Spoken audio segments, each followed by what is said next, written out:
What's good, everybody? Welcome back to Culinary Yapping. And also, tomorrow will be day 7 of Flavor in Bloom. It's a 21-day series to celebrate my upcoming 4th food anniversary.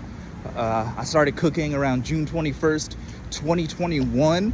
And so I've been posting a bunch of content describing the lore, describing my plans, describing who I am, what the vision is, and also us just celebrating food in general.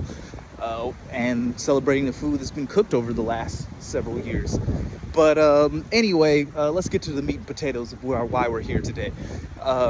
So tomorrow I'm going to delve into more aspects of my cuisine, particularly the foundational property, which is called modularity. So the way that I see it is I kind of see ingredients almost like Lego blocks, right? You can kind of interchange them to some degree. And to kind of specify this, to get specific, the way that I see what a recipe is that you have an ingredient module, an ingredient Lego, right? Plus a process Lego, so how you do it, that includes the temperature, the timing, all those details, equals the recipe itself. So from my perspective, the way that I think of it is that the ingredients, the process, and the recipe itself are 3 separate kind of objects that each need to be analyzed and studied separately. So for instance, in an ingredient module would just be, say, a group of ingredients. So in my case, the main ingredient module for my cuisine would be the Calliope 6 spice, which consists of basil, thyme, mint, cumin, cinnamon, and ginger. And so that would be boom, the core flavor module. Now plus, let's say a process. We'll say in this case the process of boiling in order to infuse the flavor inside. So now we have the ingredient module, Calliope 6 spice. We now have the process module, boiling in water. Add those together, you now get the recipe for a soup, or maybe a basic Calliope 6 spice infused stock or something.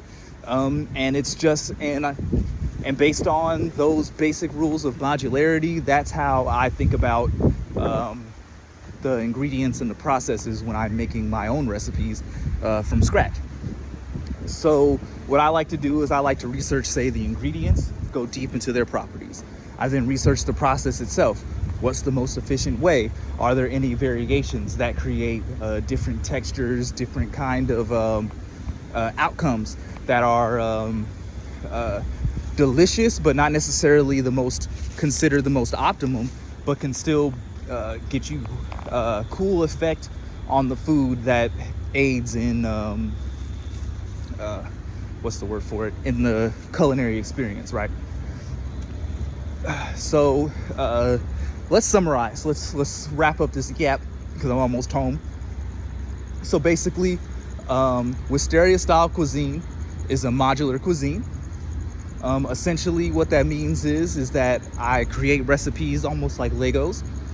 And so basically ingredient block, ingredient module plus process module equals a recipe. And because of that, it allows me to plug and play with flavors, ideas, processes, and concepts so that I can experiment and figure out which of these combinations work and which ones are just plain nasty. So yeah, that's it. That's enough yapping for today. I'm about to go in and get ready to prep some more content, cook some stuff, basically, get the page ready for y'all guys. All right, James is out.